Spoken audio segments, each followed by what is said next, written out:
Disaster most times have been categorized as natural and man-made. Man-made disaster normally refers to disasters caused by human actions or errors. Surprisingly, dry season comes with recurring disasters of infernos. Recently, in the nation's capital Abuja alone, fire outbreaks destroying properties worth millions of naira have been recorded, but thanks to the fire servicemen whose responsibility is to act promptly when such disasters are reported to them. However, the pertinent questions are how have these men addressed such impromptu reports of fire outbreaks? What should be precautionary measures residents should adhere to reduce the outbreaks this period? This is our focus today on Saturday Discourse. I am Abdullah Hajia. We will be right back shortly. Stay.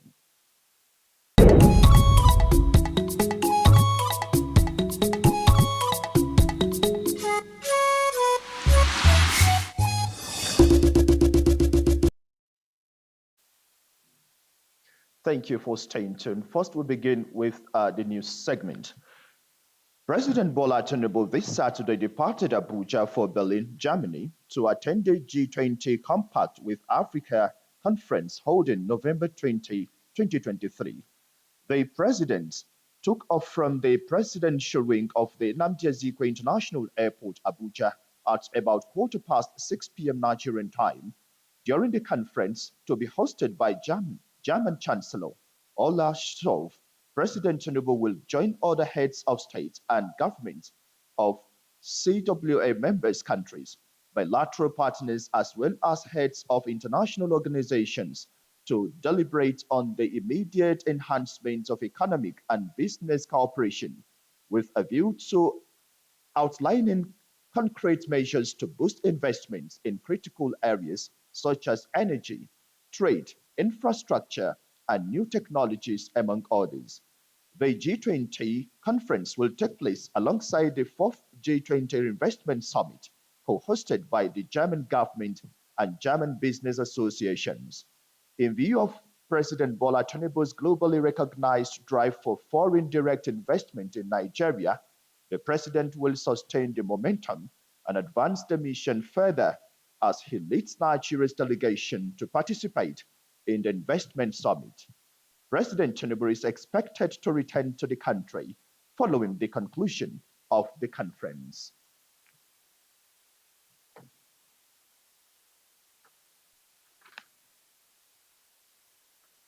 Now, to other issues, the Abuja Enterprise Agency has expressed readiness to establish a digital academy in its bids to boost the capacity of small and medium enterprises in the nation's capital. To realize this mandate, Acting Managing Director and Chief Executive Officer of Abuja Enterprise Agency, Chudi Ogwada Ezigwe, disclosed this while briefing the media in Abuja. Onozi Yakubu tells us more. The acting chief executive officer of the Abuja Enterprise Agency says the Digital Academy will serve as a hub for SMEs, thereby deepening small-scale businesses in the FCT. He adds that aside from the academy, plans are underway to set up an automobile service center and a Panteka Enterprise Incubation Hub. This is in a bid to give young people platform to develop their business potentials. Abuja Young Entrepreneurs Club. We believe in the subject of catching them young. We need to imbibe the spirit of entrepreneurship from the cradle, the mentality of our young persons. Therefore, we have established and we are already in active implementation of the Abuja Young Entrepreneurs Club with over 80 schools, secondary schools particularly in the FCT, participating as members of that Abuja Young Entrepreneurs Club, cutting across both public and private schools. We also have the Abuja Business Plan Competition, a flagship program that is targeted at ensuring that the art of business plan writing is taken seriously by young entrepreneurs. We intend to strengthen the entrepreneurial ecosystem synergy coordination. and enhance the access to investment and sectorial intervention. Intention is also to continue to provide support for the growth of the digital economy. Mr. Chudi further disclosed that the agency in the year under review created more than 13,000 job opportunities, saying that the administration is collaborating with the United Kingdom Department for the International Development to imbibe the corporate culture of performance in the FCT.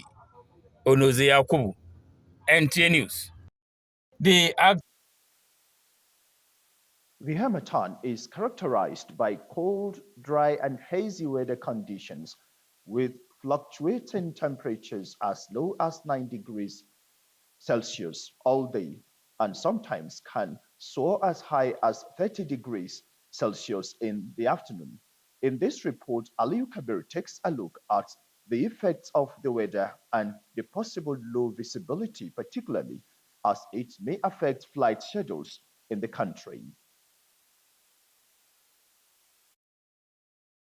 Harmattan haze weather condition is characterized by cold, dry, dust, wind, and also wide fluctuations in the ambient temperature of the day and night. Temperature can easily be as low as 9 degrees Celsius, but sometime in the afternoon can rise to as high as 30 degrees Celsius. Like many other West African countries, Harmattan is also observed in Nigeria, particularly in northern states between the month of November to the middle of March. The Harmattan haze can severely limit visibility and can cause cancellation and the diversion of flights. According to the prediction of the Nigerian Meteorological Agency, the dust haze weather condition is observed in northern states of Kano, Katsina, Yobe, and Jigawa, among others. From the source region, especially over Chad and Niger, we have dust plume being raised over there, and the wind propagation indicates that this dust will traverse, to move over the northern part of the country, including the Abuja, like you mentioned, and that is what is responsible for the dust you are seeing in suspension, and we are reporting that accordingly. It also comes with nighttime colds, of course, like you mentioned too. The agency also envisaged the condition in other northern states, north central and southern region of the country to be moderate, with horizontal visibility ranging between 1,000 to 5,000 meters. The question is, does this weather likely going to affect the flight as it is today? Visibility generally over the north has been deteriorating recently, especially because of this dust. Particularly a couple of stations over the northeast, including part of northwest Katsina and Kano, are reporting generally poor visibility. Nguru, Potiskum, Kano, Bauchi, Gombe, they are all reporting very poor visibility. It's going to affect flights, even with the instrument landing system, yes, but some stations, like some airports, when the visibility is so poor, below the minima, especially when you are reporting, something less than 800, 400 meters, of course, they will definitely close the airspace. Some of the passengers also shared their experiences. For now, what I see for now is okay, but I don't know what will happen tomorrow. On our way coming, there's no problem. The weather was cleared from Lagos to Abuja. Everything, we landed well to Abuja airports. Other effects include the humidity drops to as low as 15%, which can result in nosebleeds, dryness of the skin, and also has an effect to respiratory system, including aggravation of asthma. NIMET further advised that individuals with respiratory ailments are to take protection, which include wearing of warm clothing, particularly for children, and airline operators are also advised to avail themselves to periodic weather reports from NIMET for effective planning in their operations. In Abuja, Aliyu Kabir.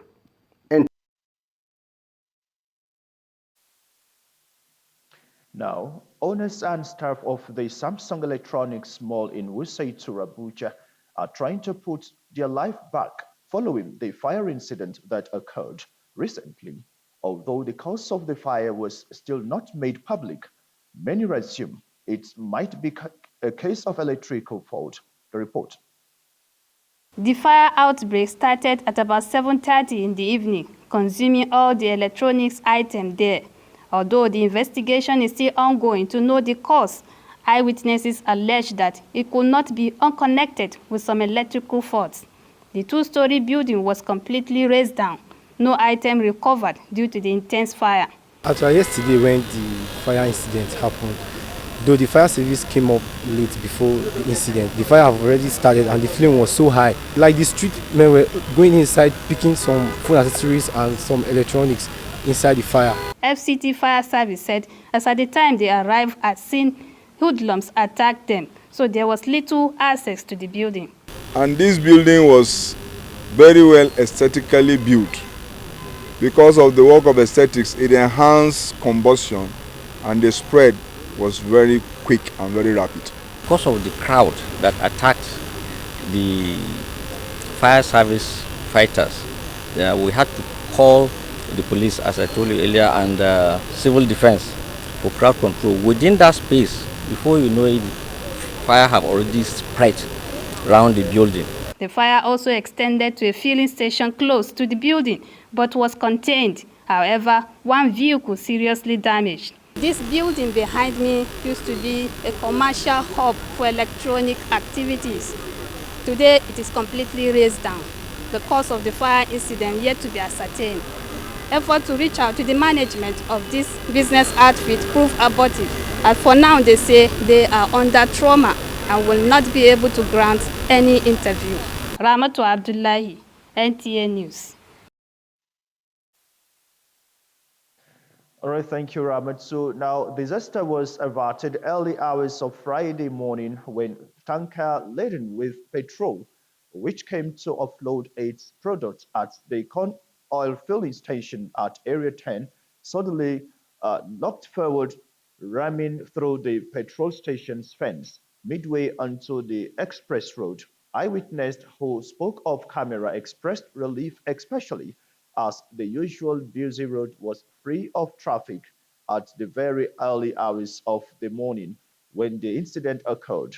The fire service were deployed to the scene soon after to forestall any spark or careless movements of vehicles within the area that could ignite flames, leading to a disaster.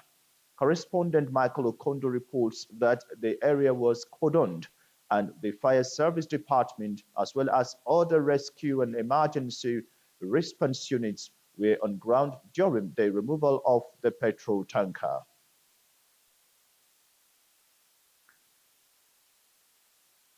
Well, it is now time to go to my guest who will be shedding more light on our topic of discussion for today. And I'm being joined by the acting director, FCT Fire Service, Engineer Zacchaeus Adebayo. Engineer Zacchaeus Adebayo, thank you for joining us on Saturday Discourse. Thank you. Good day. Okay, well, we have seen series of reports before this time now, and this is a season of fire. I don't know if I'm professionally correct to say this is a season of fire. And at this moment, I know your men are always, on ground and always on their toes to ensure that they forestall any fire outbreak. Let's go into the nitty-gritty of the discussion. Can you tell us what is fire outbreak in a simple man's language? Thank you so much.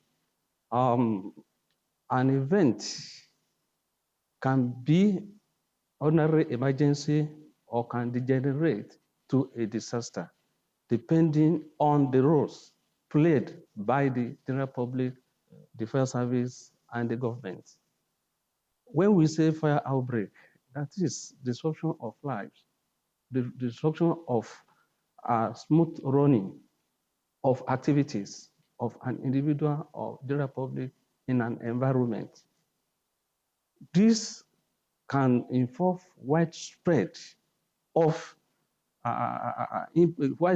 impact on our economy, on our environment, on the lives, on other activities going on in the street. As I told you, it can be an event that will stop at emergency level, and at the same time, it can degenerate to a disaster, depending on whether the general public carry out its role or not, and whether Okay, the fire well, service... can we just quickly get to some of the causes of this fire? Quickly, sir.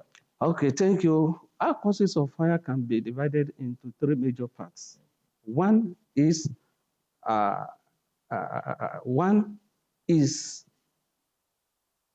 natural. Second is arson. The third one is human, carelessness. When I say natural, that is fires that are caused by natural phenomenon. Like the season we are now, we are in dry season, which is characterized by dryness of leaves, papers, and other items, plastics, and others, and comes with the breeze. Breeze can pick up a fire from far away outside a market and drop it on a flammable substance inside the market. Sure. That is one. Also, solar reflection. If you put, for instance, your spectacle on your window pane, if sunlight is on it, the focal point can fall on a paper or a cloth inside the house. And this one will come with heat, which leads to combustion and degenerates into fire outbreak. Okay, sorry, please. I think this question, and this question is very important to us.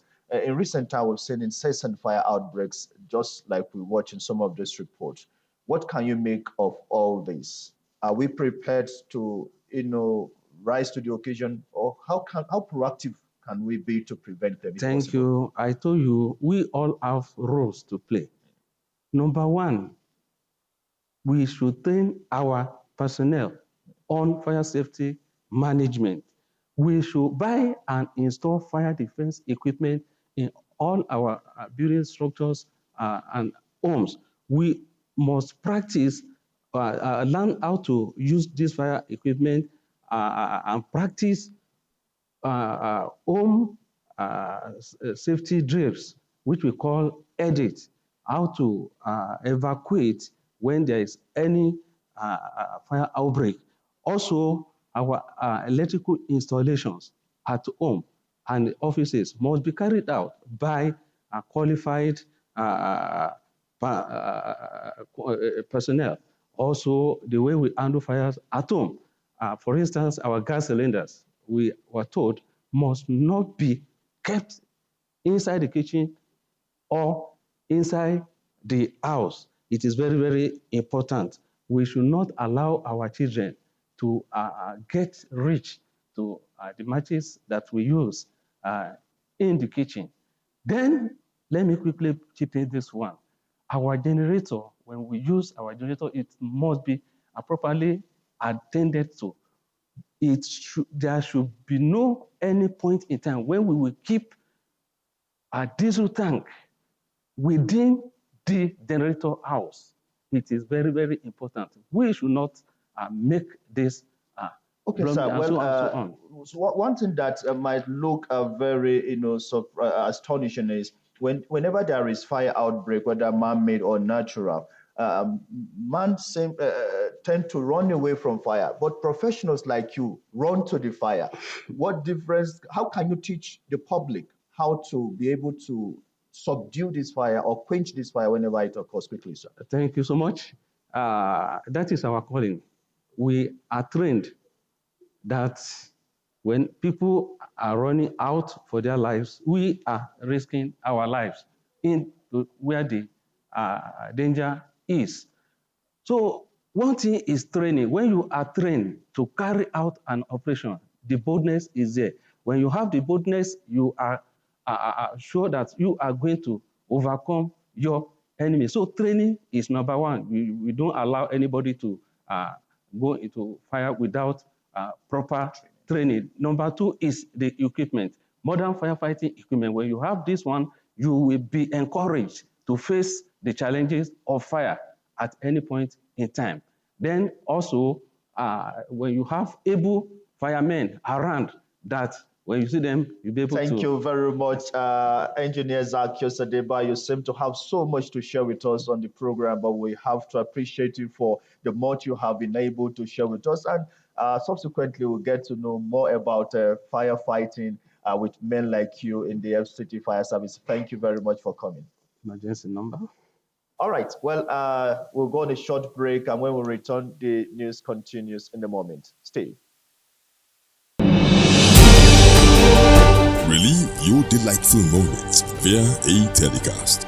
Tell the world what gave you your happiness or pains, and for the how, where, and why.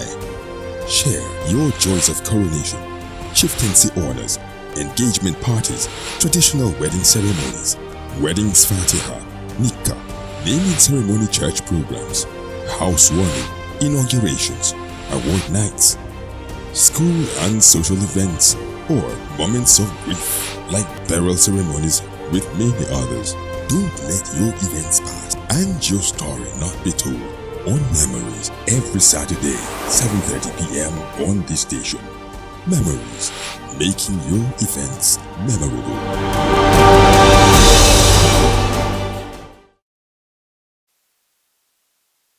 Welcome back.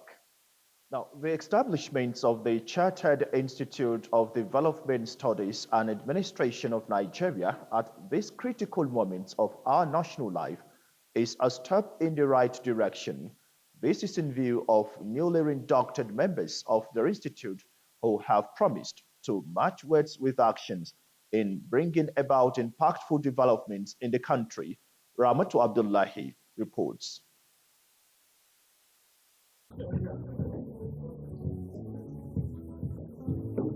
The two-day event witnessed the inauguration and induction of new members, both fellow and associate categories, as well as honorary fellows, and the award of certificates to them. It was a historic occasion, as this maiden induction implies that the brand new institute is set to put machinery in motion to produce professionals who will bring positive change in the developmental stride of the country.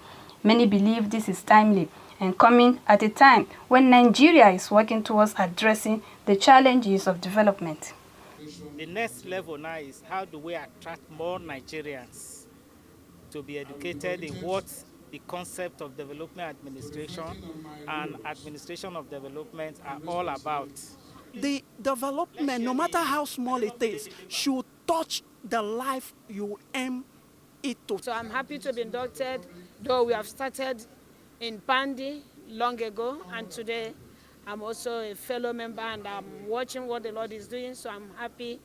There was paper presentation on development project planning, implementation, monitoring, and evaluation by guest speaker Dr. Olusoji Adeniyi. He emphasizes the need for Nigeria to prioritize its developmental needs to achieve results. Yes, I think Nigeria is come of age, and that we need organizations like this who would focus on development. Development is relative.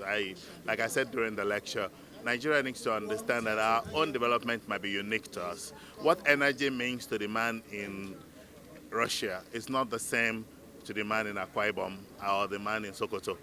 A communique was issued at the end of the event. Ramatu Abdullahi, NTA News.